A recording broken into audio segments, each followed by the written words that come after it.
Hey, I'm Donnie Distortion, and today we're boosting a guitar amp with JOYO pedals.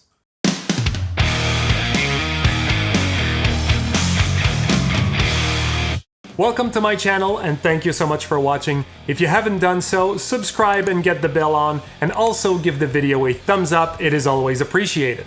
JOYO pedals sound great, they're built to last, and they sell for very cheap. Most, if not all, are direct or ballpark clones of very well-known pedals. The vintage Overdrive is based on the Ibanez Tube Screamer, the Ultimate Drive is based on the Fulltone OCD, and the high-gain Distortion is based on the Marshall Shredmaster. Or are they? But before I share my thoughts on these as boosts, listen to each of them versus the unboosted tone in the context of a full mix.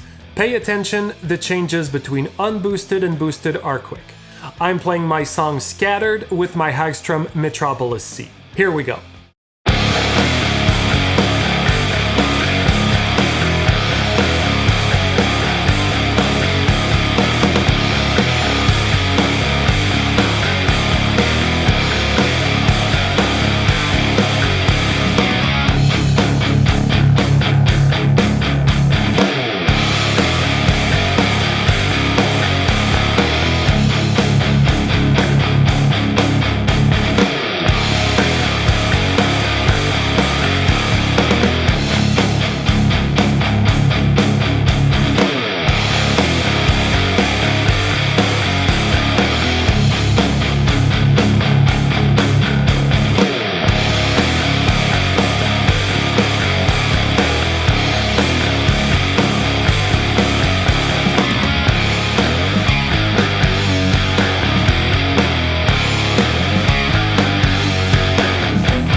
So, what do you think? You might know the JOYO brand from their Bandtamp mini amplifier models such as the Zombie and the Meteor, both of which I already demoed on this channel, but the pedals are just as good. Listen again, but with the guitars isolated.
So here's what I think of these.